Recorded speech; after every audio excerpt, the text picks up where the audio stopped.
Hi everybody, my name is Tammy from Homesteading in the City with Tammy. Today's video I wanted to talk about watering systems for your garden. If that's something that interests you, stick around. Okay, we're back out in the garden today and we are going to talk about watering systems for your garden. There's many different kinds of systems that you can use and get water for free.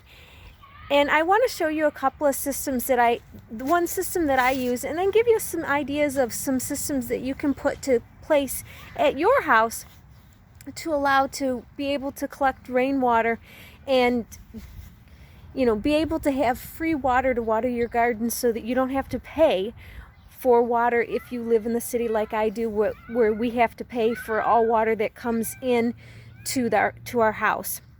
That comes past the meter. We have to pay for all of that. So when I spend all the time using the water to water the garden, I'm paying for all that water that goes into the ground. And granted, the garden gives me a lot of growth afterwards, and I have a lot of benefit from the garden. But if I can save that by not having to pay for the water that I put on, that's the best thing for me. So let me turn you around and I'll show you the system that I have. System I have on the back of my garden shed.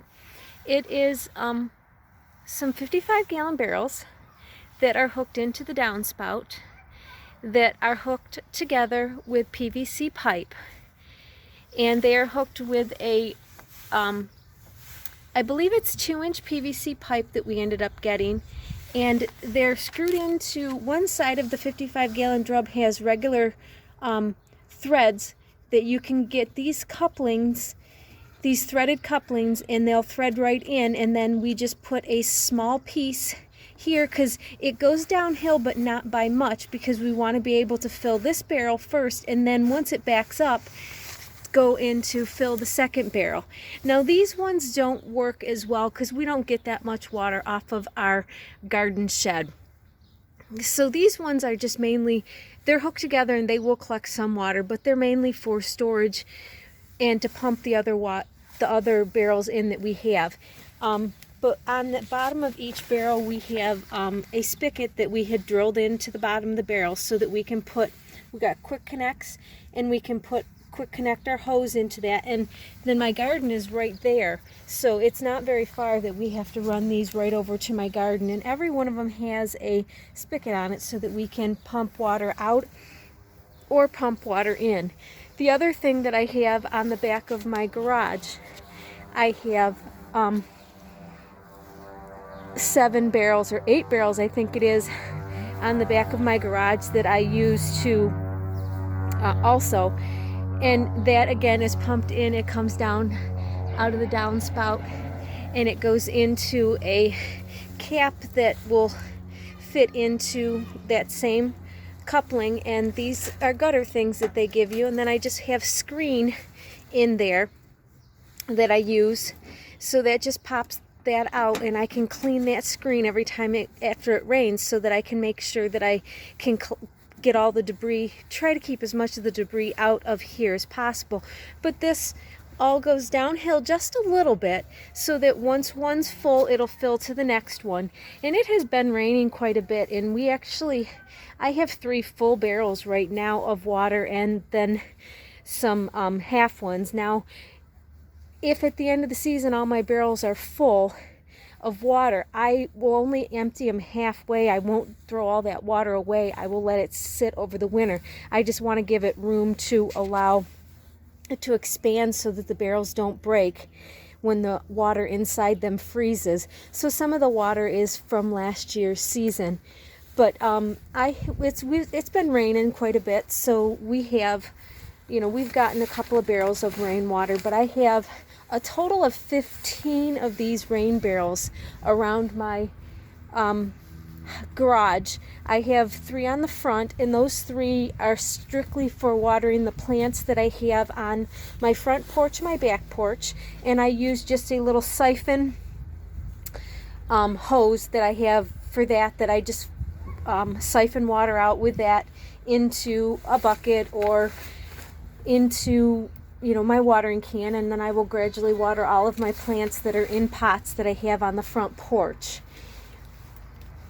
the other thing, and then the one on the side, these ones, I actually have a pump that I will put in here, and I put a garden hose onto it, and it's an electric pump, and then I pump the water from these barrels into these ones, the 5 on the back of my garden shed, because they have the spigots on them.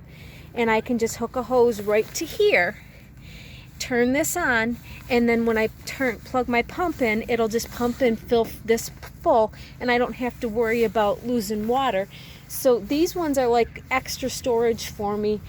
When these get full, I pump them into there, and then that's how I use those to get the water out into the garden, which makes it nice. Now this system that we have was a little expensive to start out with. The PVC pipe, we had to buy all of these. I believe these are considered Ys. And then we had these threaded couplings that we had to put in each one. So we needed 15 of these to thread into. We needed a couple of elbows, and then all of these Y connectors.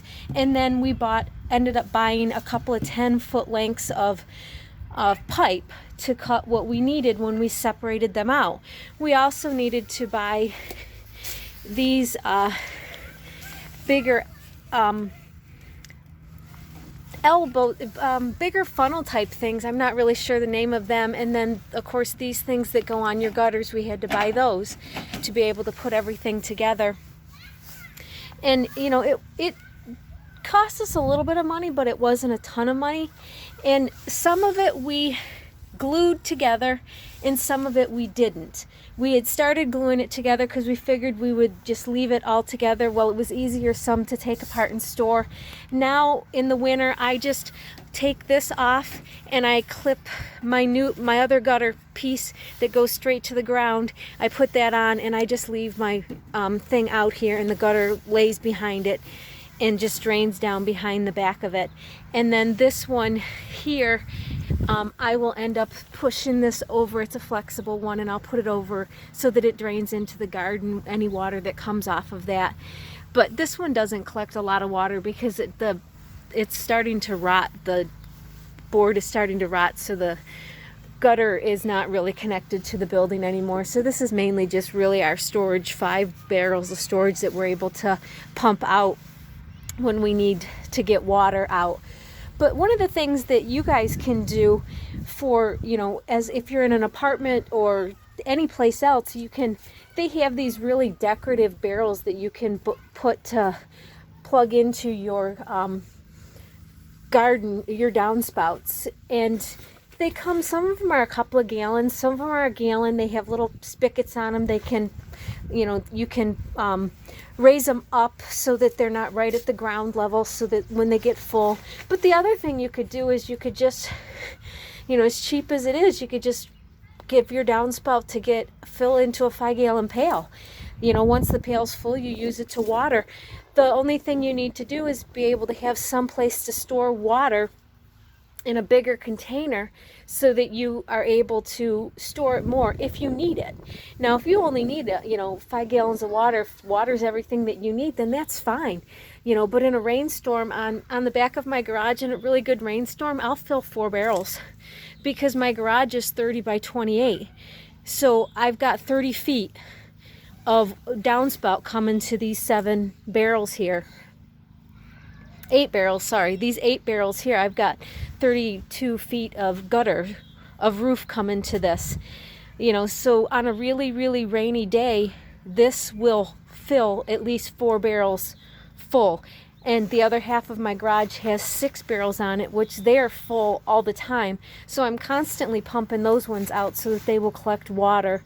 And I will pump them back here into these ones if these aren't full, or I'll pump them into the 5 behind the shed if they're not full.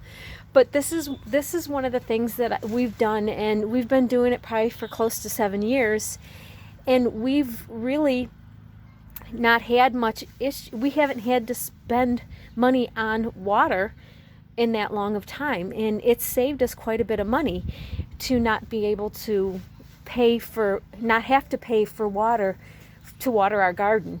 I mean, in the spring, and I try to get this set up first thing in the spring. I probably set it up middle of March. My barrels were still frozen. There was still frozen water in my barrels, but I got it all hooked together because it was raining, and I wanted to collect as much rain as I could, as much water as I could, so that I had water for my spring plantings. You know, usually we get rain in the spring, and then you have a month or 2 months of dry weather that you have no rain, and that's when you plant, and now you need the rain, the water, to get your plants going. And that's when we were having to use the hose every day to sprinkle our garden for an hour or longer every day to allow my plants to start growing. So this is one of the things I've been doing, and it works really great to be able to, you know, save money on that. And like I said, I don't dump all the water out. Now, if my barrels at the end of season are empty, then that's fine. We go into winter with empty barrels. But if they're not empty, if they're full or half full, I drain them so that they're at least half empty, to allow them, when they freeze and expand, not to break my barrels.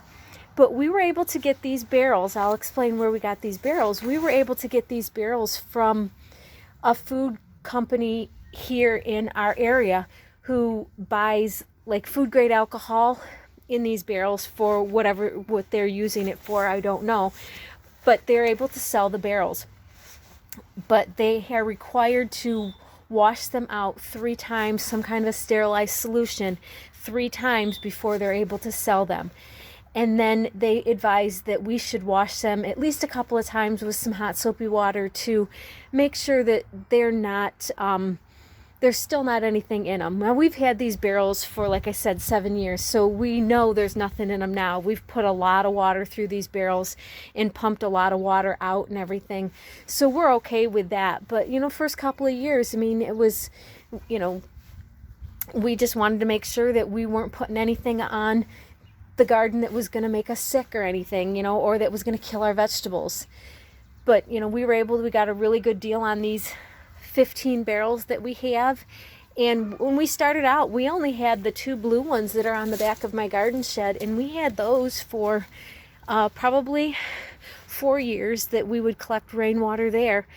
And a lot of times we would end up filling them with water and let it sit, and then we would run it through the garden at that point. But, you know, we just had those 2 for the longest time. And then we gradually, you know, this was the first system we got hooked up completely. We had these 5 going before we got the rest of them on the back of the garage and on the side of the garage and on the front of the garage.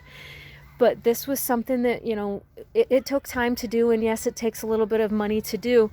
A system, you know, once you put out the money for it, you're not going to have to put out the money for the system again, for the PVC and stuff like that, because it lasts. And like I said, it's been 10 years, or close to 10 years that we've had this system going, and I haven't had to do much replacing on any of the PVC pipes or anything like that. Nothing has broke. So it pretty much, it's, you know, it was money to come out in the beginning, but it's saving us a lot of money by not having to pay for water to water the garden. Okay, so let's recap with the watering system. I know a lot of people aren't able to do the system that I have here. You know, I have a little bit more space than even some of you have. Even though I'm in the city, I have a little bit of yard that I'm able to do something like this. But let me give you some ideas for somebody who is in the city, you know, that is in an apartment that doesn't have the space to do this. You know, you can go over to Lowe's or Home Depot or wherever they sell buckets with lids. You can buy yourself a couple of 5-gallon pails with the lids. You can cut a hole in the 5-gallon pail lid, you know, that you would measure your downspout piece. You put that on there, you trace it out, and you drill some holes, and, you know, you cut and make, you know, a spot so that you're able to put your 5-gallon bucket under the downspout and to collect that water. And then you'd be able to, you know, move your bucket out and put the new bucket in, and, you know, that would allow you to hold 5 to 10 gallons of water. And if you got 3 5-gallon pails, 15 gallons of water in a rainstorm to be able to water your buckets. You know, if you're going to do a container garden on your porch and you need to water on a regular basis, that will allow you to save some water.